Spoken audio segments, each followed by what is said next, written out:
Welcome to another episode, everyone. Why did the rapper Mystikal, former of No Limit Records, end up with life in prison? He actually caught 3 Grape charges within a couple of decades span. And he suspected that one of his assistants was stealing money from his bank account. So he called her over, but he called her over as a ploy, a ruse. And when she got there, he confronted her about the missing $80,000 or so from his bank account. She eventually admitted that she was the culprit, and things went left from there. Let's get into it. Ascension Parish deputies arrested Michael Tyler, also known as Mystikal. He's facing several charges, including first-degree rape, domestic abuse, battery, and false imprisonment. A woman claims she was raped, robbed, and held against her will by a man whose fame did not provide him any favors. Tonight, Mystikal sits in the Ascension jail accused of charges that could put him away for life if he's convicted. To my baby and my little babies, I'm sorry, y'all. I'm sorry that things went the way they went. I'm sorry I broke down the way I did. And I want you to know that I'm sorry. I regret that. And first at 6 o'clock, Mystikal, a well-known rapper on the wrong side of the law tonight, his 3rd rape arrest over the past 2 decades. He didn't show the victim any sympathy, and he doesn't get any sympathy or special treatment.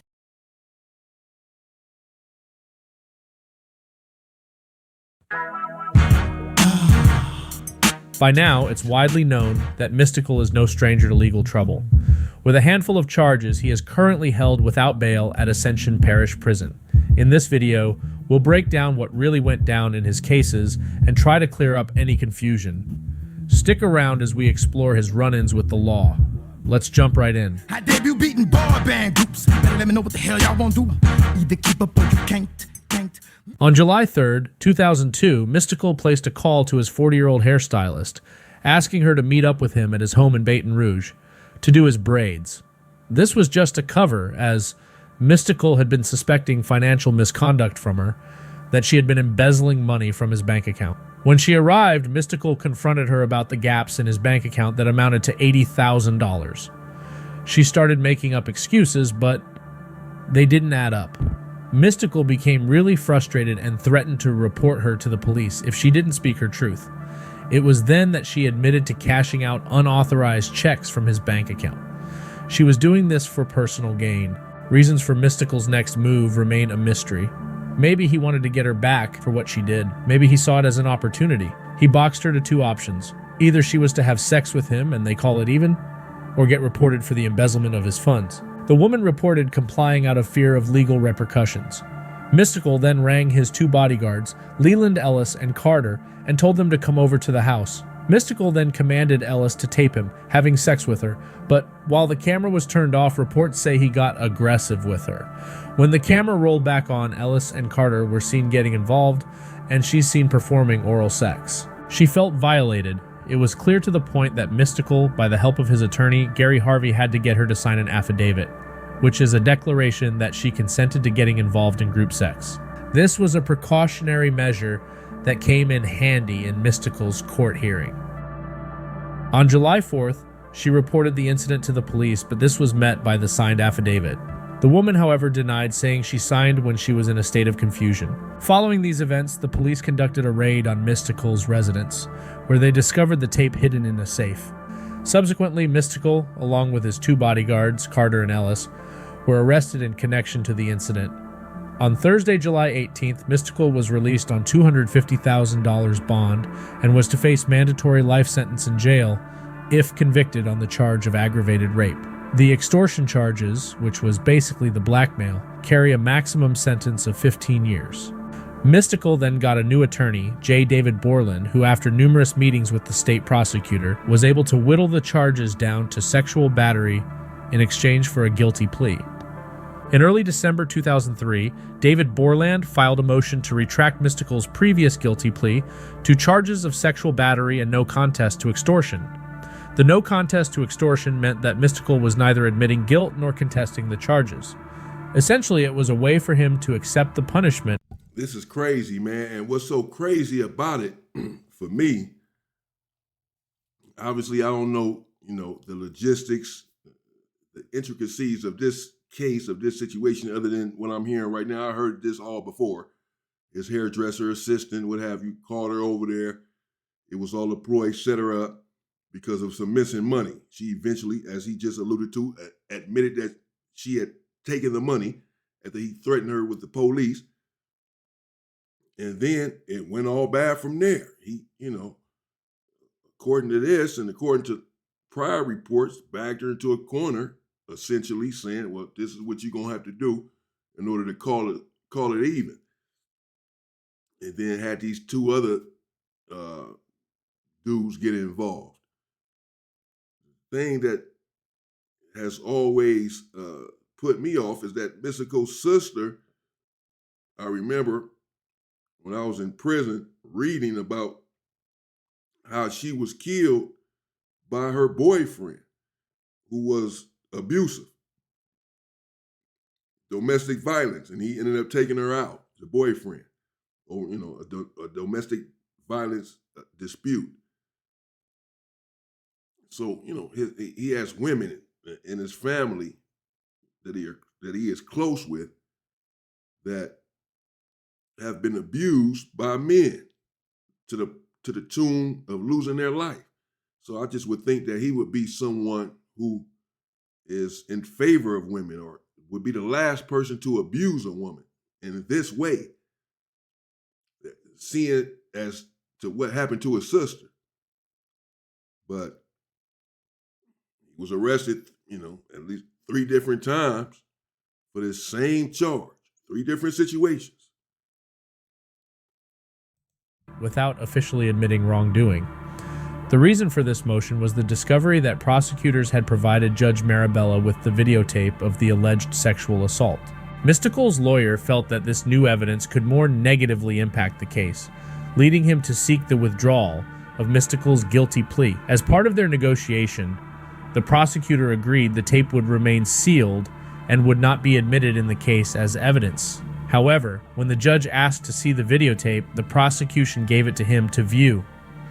I cannot say in good faith the state deceived us, but there may have been a misunderstanding. They said they were not going to use the tape to increase the sentence, and we took that to mean the tape would be held confidential forever. The state did not bring the tape up to the judge. He asked to see the tape before sentencing, Bourdin said.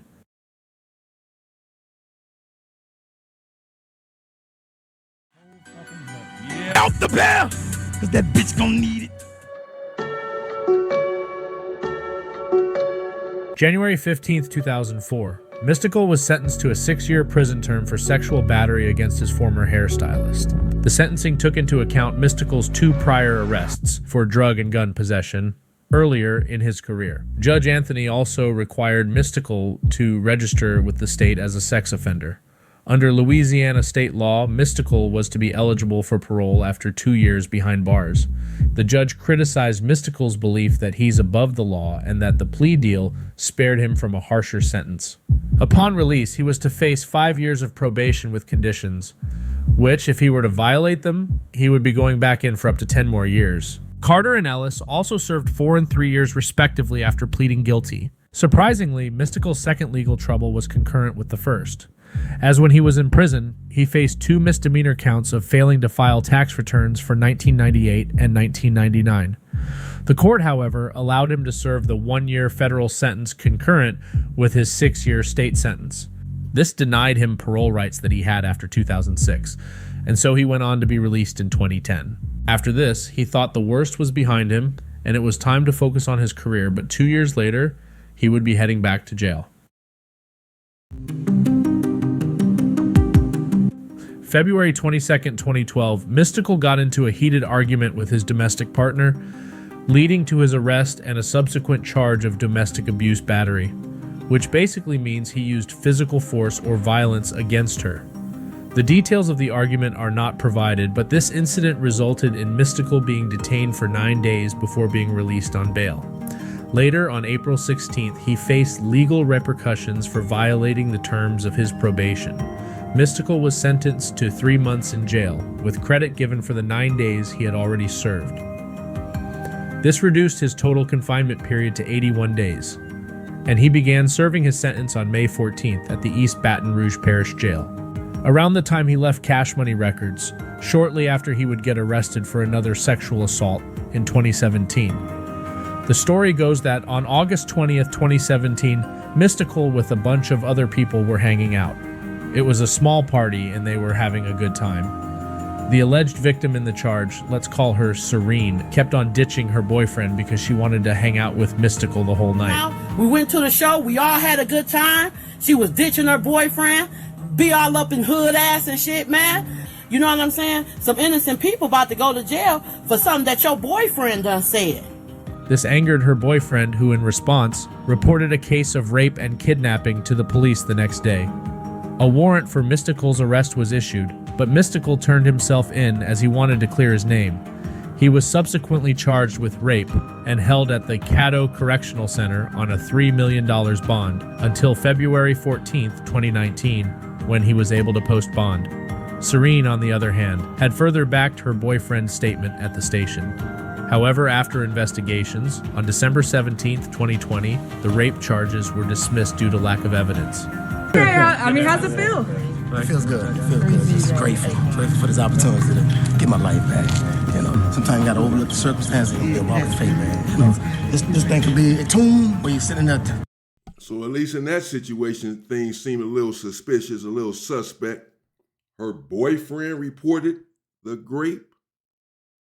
How come she didn't report it? You know, I guess some would say, well, you know, she was distraught, she was going through it, but she was able to tell her boyfriend exactly what happened. Whatever she explained to her boyfriend, she could explain to the police. Instead, she explained it to her boyfriend, and then he calls the police and put these charges on them. I don't know about this one, and they ended up dropping the charges. And I'm sure they're not going to drop the charges. Had they had sufficient evidence, they said they dropped the charges over lack of evidence. And certainly not because she changed her story. She stuck with it and said that this is what transpired. So they did an investigation and then still said, no, it's not here. And they dropped the case. So I'm not so sure about that one. But I don't know. I wasn't there. Deteriorating, or it could be a cocoon where you can come out of that thing. No, it's a butterfly. It was alleged Serene and her had ulterior motives, either attempting to exploit Mystikal for financial gain, or Serene supported her boyfriend's statement to shield him from potential consequences. Only thing I did. You mean shield him from the fact that you was in there bent up like a pretzel on purpose? He had you in a finger fold and a full Nelson, like a chicken winged you? Ain't that, I mean, what did he do? So in order to hide this, perhaps that she got chicken winged by Mystikal, bent up like a pretzel, she tell her boyfriend, he took it. He took it. Boy, oh my God, what? Call the police. The whole time, though. I mean, that's what it looks like. I don't know. I'm just bringing an alternative. It has made a phone call to a friend. I asked her, was she okay? She said she was okay. But if you telling me that you all right and ain't nobody did nothing to you, then why send some innocent people to jail? So yeah, I'ma say, well, you need to go up there and see what's going on and drop these charges because some innocent people about to go to jail for something that your boyfriend done said. Because if she got raped, then everybody would have went to jail that damn day.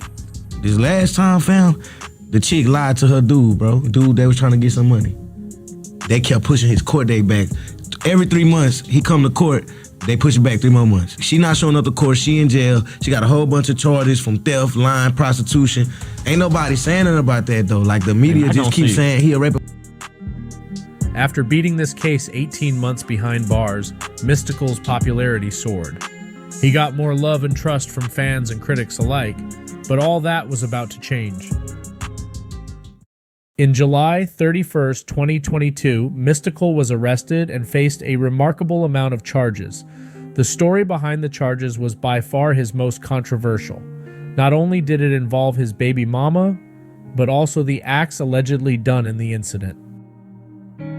First at 6 o'clock, Mystikal, a well-known rapper on the wrong side of the law tonight, his third rape arrest over the past 2 decades. I can't go again. I can't believe no baby mama shit. I don't know. I don't really see no serial rape going on with no baby mama. And I'm gonna say this, that first time it came from the outside, that second time it came from the outside, being at the wrong place at the wrong time. I feel like he was getting his life right, and that could never come from the outside no more. And this third time it came from the inside. He didn't see that coming. Mystikal has 2 kids, Million and Michelle Tyler. The baby mama to his son, Million Tyler, is not publicly known and broke up with Mystikal a couple of years ago. The two had been co-parenting for over a decade. The woman showed up to his house unannounced on Saturday to discuss past finances with him. Bear in mind, Mystikal had a restraining order against her prior to their meeting that day. In their discussions, they had an argument after she asked him to send money to their son, who is an adult about 22 years old. Mystikal then at one moment decided to walk away into the bathroom for a little bit. When he came back, he was a whole different person. She said that he seemed fine when they were initially talking. At some point, he stepped away, maybe to the restroom. He came back a completely different person. That was when he began to come on to her. The warrant issued for his arrest the next day details Mystikal's alleged aggravated rape. The woman had cuts, bruises on her arms, leg, face, mouth, and neck, and hair yanked from her scalp. The warrant alleges Mystikal punched her, pulled her braids from her head, took her phone and keys to prevent her from leaving, choked her to the point she could not breathe, and forcibly raped her. However, Mystikal's lawyers disagree and say she made it all up when she didn't have her way. He had a restraining order against this woman. She shows up unannounced, demanding $1,000 from him, and when he did not give her the $1,000, she said, "I'm going to say that you raped me," and that's what happened. I mean, this case is bogus. What is interesting is when the deputies later found some of the woman's braids in the home, as well as an earring and a broken nail. The woman suffered bruises and cuts, and some of her wounds were consistent with rape. Mystikal was arrested and charged of first-degree rape, false imprisonment, domestic abuse battery, by strangulation, simple robbery, and drug charges. Mystikal pleaded not guilty to all charges, but the judge ruled to hold him behind bars without bond because of his lengthy criminal record. And the woman reported she thinks he would do it again. Took the judge about 30 minutes to come to that decision of not having a bond for Mystikal and keeping him in jail because of his lengthy criminal history and the fact that the victim in this case said she felt like he would do it again. Mystikal is assured life in prison sentence if convicted of the rape charge. Currently, he is behind bars awaiting trial after a couple of delayed trials. A detail most people don't know is 3 weeks prior to the incident, another woman had told a man who lives along Mystikal Street that Mystikal had beaten her up. It was said the deputies were even called to the place, but it's unclear why they didn't even speak to Mystikal at the time. Shocking, right? 3 weeks ago, deputies were also called to Mystikal Street after a man says a woman came to his door alleging she was beaten by the rapper. He's the victim in this circumstance? He is the victim. Just like he was last time. Well, that's it for Mystikal's criminal record. Wow. How Mystikal, the real story, how Mystikal ruined his career. Yeah. I don't know, man. This last one, I don't know. I'm not an investigator. I don't want to try to play detective. The last one, I don't know. He's saying that she said, his baby mother, that she was going to call the police if he didn't give her $1,000 and say that he raped her. She did just that. He's in prison for this, or in jail, facing life. They said he's facing life. If he's convicted of this charge, he's certainly going to. Looks like he can get life just based on his prior history of this same sort of behavior. Now, again, I don't know. Obviously, what happened with this situation, but he did have a restraining order on her, and she came and showed up at his doorstep, talking about $1,000. Some support for their son, who is 22 years old. So he can look out for his son how he wants to on their basis or whatever. If he has a restraining order on you, why are you over there talking about some money for a grown child? I don't know. But I mean, they did say that she had bruises and that she had injuries consistent with Grape. So just because she came over there unlawfully with this restraining order doesn't mean that what she's saying is not true. You know, he's been locked up without bail for some time. They won't even give him bail. And of course, they, typically go off of the victim or the alleged victim's word. But also, oftentimes, they're not going to keep you locked up, imprisoned, incarcerated, particularly without bail, unless they have something. They feel like the evidence supports the charge. You haven't been found guilty of the charge yet. But there's enough there's enough evidence to support the charge. The jury will still find out or make the decision, the conclusion as to whether or not the man is guilty or not. But the judge has the discretion to say, there's enough evidence here to keep the case going, to carry it for me to deny you bail. They're not going to just say, we're going to deny you bail. You see, the last case, they eventually dropped on him. If the evidence not there, they dropped the case.